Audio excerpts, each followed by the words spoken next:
Hello student welcome to my YouTube channel year education पिले माने आज यही वीडियो रे आमे देखिबा 9 क्लास रो तुमरा हाफ ईयर एग्जाम तो आसी जाईची हैला तुम मानको पई उस्तार मु कॉपीराइट क्वेश्चन किछि नै आसीची एमआईएल रो फास्ट चला आगो देखिबा जदि पिले याकू ए वीडियो टिकु नुवा करी आछो प्रथमे चैनल टिकु सब्सक्राइब करी तुमर संग माना पाकू शेयर करो हैला मु उस्ता कॉपीराइट रो जे कोनसी क्वेश्चन अपलोड करिवि संगे संगे आपण मानको पाखर जाई पहुंचीबो ताले चलते वीडियो लेट न करिके एबे स्टार्ट करिबा पिले देखो प्रथम क्वेश्चन अछि लक्ष्मीकांत महापात्र केउ कवि भाबरे परिचित ताले लक्ष्मीकांत महापात्र होचंती कांत कवि भाबरे परिचित ताले बी हबो यार राइट आंसर।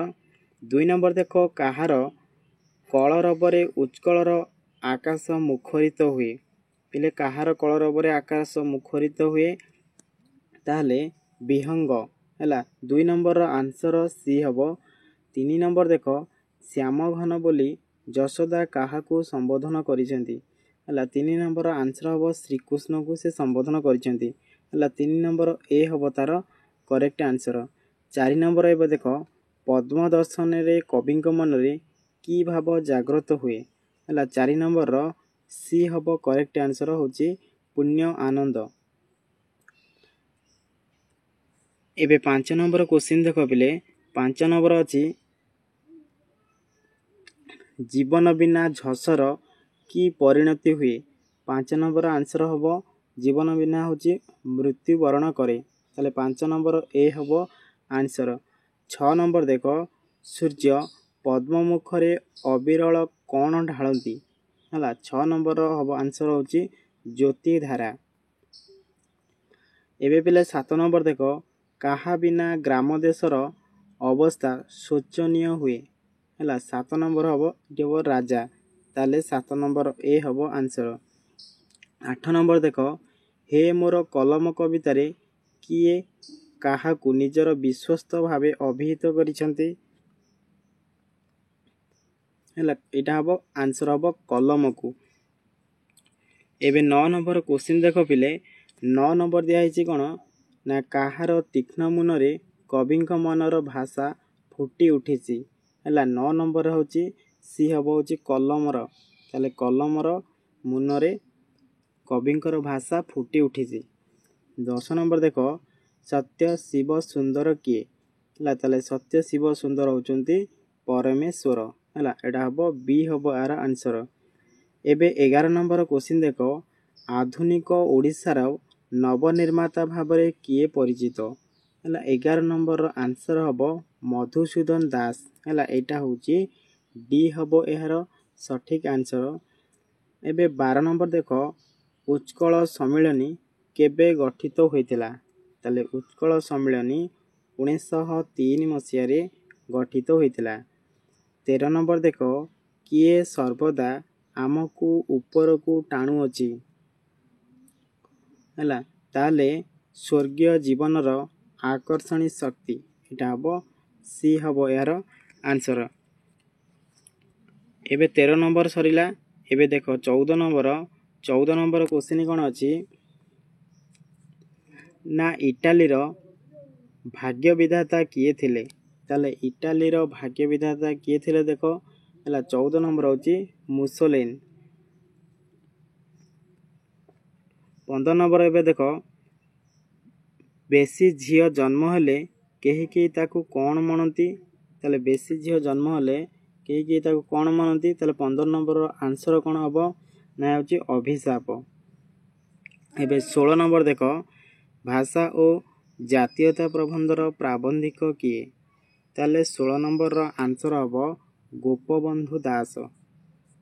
17 नंबर एबे देखो आजी समस्ते केउथि पई पागल ताले 17 नंबर आंसर कोन हबो या होची जातीयता पई पागल ताले 17 नंबर सी हबो आंसर। एबे 18 नंबर देखो 18 नंबर कोन अछि ना रामकृष्ण बोस केउठारे रहुथिले हला 18 नंबर आंसर हबो ताले शशि निकेतन हला एटा होची बी हबो एहार सठिक आंसर। 19 नंबर एबे देखो क्वेश्चन अछि आम्भे माने सदा सर्वदा काहार टेक रखी କାର୍ଯ୍ୟ କରିବା ଉଚିତ। ତାହେଲେ 19 ନମ୍ବର ହେବ କ'ଣ ନା ଜାତୀୟ ଜୀବନର, ତାହେଲେ ହେଉଛି ସି ହେବ ଏହାର ସଠିକ୍ ଆନ୍ସର।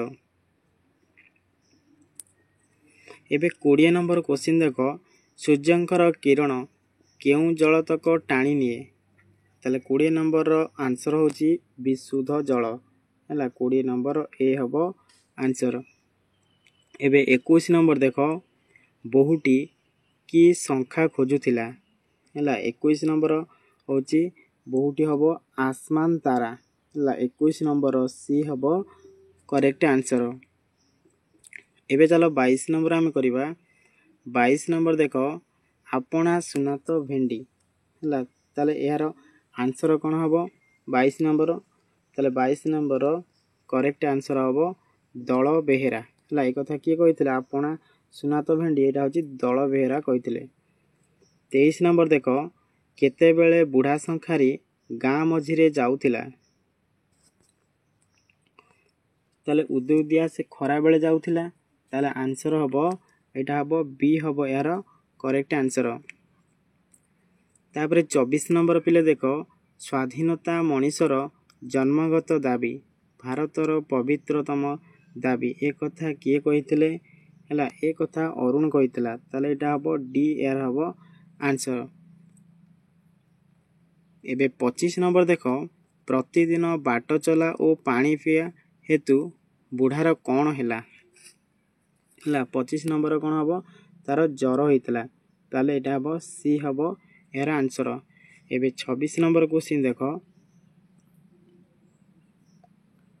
ଶଙ୍ଖାରି ବୁଢ଼ାର ଆଣ୍ଠୁଯାକ କେଉଁଥିରେ ବୁଡ଼ିଥିଲା ହେଲା? ତାହେଲେ 26 ନମ୍ବରର ଆନ୍ସର ହେବ ଡି ଅର୍ଥ ଧୂଳିରେ ବୁଡ଼ି ଯାଇଥିଲା। ଏବେ ଚାଲ 27 ନମ୍ବର କ୍ୱେଶ୍ଚିନ୍ ଦେଖ ପିଲେ। 27 ନମ୍ବର କ୍ୱେଶ୍ଚିନ୍ ଅଛି, ପତାକା ଉତ୍ତୋଳନର ଗାଳ୍ପିକ କିଏ ହେଲା? 27 ନମ୍ବରର ଆନ୍ସର ଏ ହେବ ସୁରେନ୍ଦ୍ର ମହାନ୍ତି ବୁଝିଲା।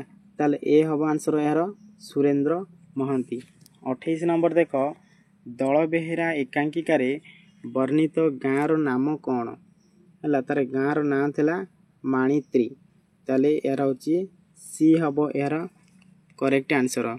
ଏବେ 29 ନମ୍ବର ଦେଖ, ଏ ଲାଠିମାଡ଼ ଅନ୍ୟାୟ କିନ୍ତୁ ଆତ୍ମରକ୍ଷା ଅନ୍ୟାୟ ନୁହେଁ, ଏହା କାହାର ଉକ୍ତି ଥିଲା ହେଲା? ପିଲେ 29 ନମ୍ବର ହେବ, ଏହା ହେଉଛି ଅରୁଣର ଉକ୍ତି ଥିଲା। 29 ନମ୍ବର ଏ ହେବ ପରଫେକ୍ଟ ଆନ୍ସର। ଏବେ 30 ନମ୍ବର ଦେଖ, ଭାଗବତ ଟୁଙ୍ଗିରେ ହଠାତ୍ କିଏ ପ୍ରବେଶ କଲା?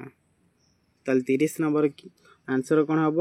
ବନମାଳୀ ହଠାତ୍ ଆସିକି ସେ ପ୍ରବେଶ କରିଥିଲା। ତାହେଲେ ଏଇଟା ହେବ ଡି ଏହାର ହେଉଛି ଆନ୍ସର ହେବ। ତାପରେ ଦେଖ 31 ନମ୍ବର ଏବେ ଦେଖ, ଅର୍ଥ ପ୍ରକାଶ କରୁଥିବା ଏକ ବା ଏକାଧିକ ବର୍ଣ୍ଣର ମିଳନକୁ କ'ଣ କୁହାଯାଏ? ତାହେଲେ 31 ନମ୍ବର ଆନ୍ସର ହେବ କ'ଣ? ଶବ୍ଦ ହେଲା। ତାହେଲେ ଏକ ବା ଏକାଧିକ ଅର୍ଥ ପ୍ରକାଶ କରୁଥିବା ଶବ୍ଦ ବୋଲି କୁହାଯାଏ। ତାହେଲେ 32 ନମ୍ବର ଦେଖ, ନିମ୍ନୋକ୍ତ ମଧ୍ୟରୁ କିଏ ଏକ ଆଦିବାସୀ ଶବ୍ଦ ନୁହେଁ? ଅଟେଇ, ଅଗାଡ଼ି, ଅରମା, ଆଣ୍ଠୁ। ତାହେଲେ 32 ନମ୍ବର ଆନ୍ସର କ'ଣ ହେବ କୁହ ହେଲା? ଏ ହେଉଛି ଅଗାଡ଼ି। ତାହେଲେ ସି ହେବ ଏହାର ଆନ୍ସର।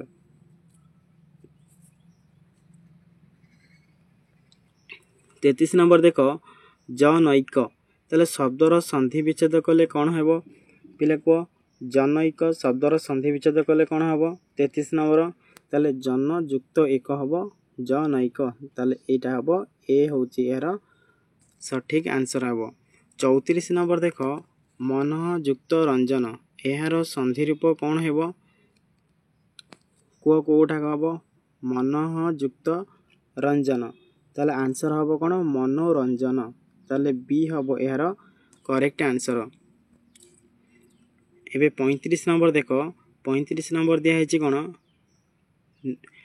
ନଈର ମୂଳ ସଂସ୍କୃତ ଶବ୍ଦ କ'ଣ?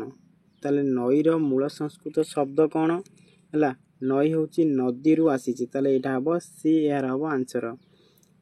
36 ନମ୍ବର ଦେଖ, କଇଁଚି ଶବ୍ଦଟି କେଉଁ ଭାଷାରୁ ଓଡ଼ିଆ ଭାଷାକୁ ଆସିଛି? ତାହେଲେ କଇଁଚି ଶବ୍ଦଟି କେଉଁ ଭାଷାରୁ ଆସିଛି? ତାହେଲେ ଏଇଟା ଗୋଟେ ତୁର୍କୀ ଭାଷାରୁ ଆସିଛି। ତାହେଲେ ଏଇଟା ହେବ 36 ନମ୍ବର ଏ ହେବ କରେକ୍ଟ ଆନ୍ସର। ଏବେ 37 ନମ୍ବର ଦେଖ, ଓଡ଼ିଆ ଭାଷାରେ ବ୍ୟବହୃତ ବଚନ କେତେ ପ୍ରକାରର ହେଲା। ତାହେଲେ 37 ନମ୍ବର ଆନ୍ସର କ'ଣ ହେବ ହେଲା, ବଚନ ହେଉଛି 2 ପ୍ରକାର। ଜାଣିଥିଲେ ଏକ ବଚନ ଆଉ ଗୋଟେ ହେଲା ବହୁ ବଚନ।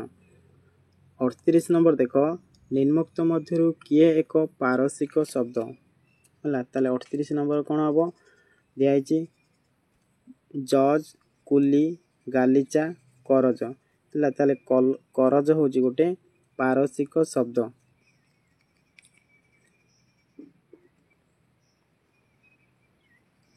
ଏବେ 39 ନମ୍ବର ଦେଖ, କ୍ରିୟାପଦର ମୂଳ ରୂପକୁ କ'ଣ କୁହାଯାଏ ହେଲା। କ୍ରିୟାପଦର ମୂଳ ରୂପକୁ ଆମେ ଧାତୁ ବୋଲି କହୁଛେ। ତାହେଲେ ଆନ୍ସର ହେବ କେଉଁଟାକ ନା ଏ ହେବ ଏହାର ଆନ୍ସର।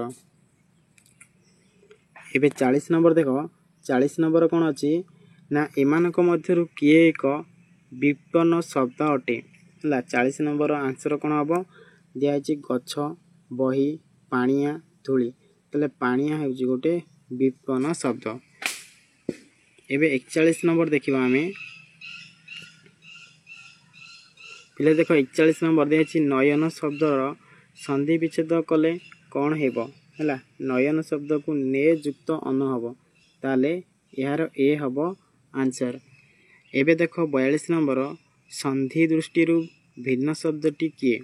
ଉଚ୍ଚାସନ, ଉଚ୍ଚାରଣ, ଉଚ୍ଛେଦ, ଉଚ୍ଛନ। ତାହେଲେ ସନ୍ଧି ଦୃଷ୍ଟିରୁ ଭିନ୍ନ ଅଲଗା ଶବ୍ଦଟି କିଏ ହେବ ହେଲା, ଏଇଟା ହେଉଛି ଉଚ୍ଚାସନ।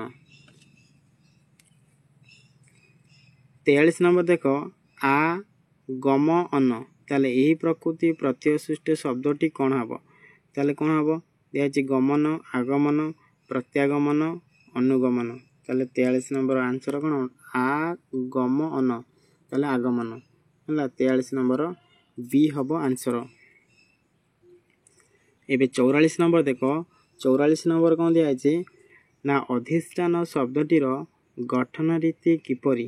ତାହେଲେ ଅଧିଷ୍ଠାନଟା କେମିତି ଗଠିତ ହୋଇଛି? 44 ନମ୍ବର ଆନ୍ସର କ'ଣ ହେବ ଦେଖ ହେଲା, ଏଇଟା ହେବ ଅଧି, ସ୍ଥା ଆଉ ଅନ। ତାହେଲେ ଏ ହେବ ଏହାର ଆନ୍ସର।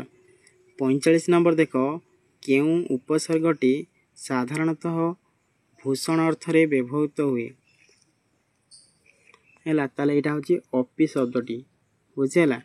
46 ନମ୍ବର ଦେଖ, ବାକ୍ୟ ମଧ୍ୟରେ କ୍ରିୟାପଦ ସହିତ ଯେଉଁ ପଦମାନଙ୍କର ସମ୍ପର୍କ ଥାଏ ତାହାକୁ କ'ଣ କୁହାଯାଏ ହେଲା। 46 ନମ୍ବରର ବି ହେବ ହେଉଛି କାରକ।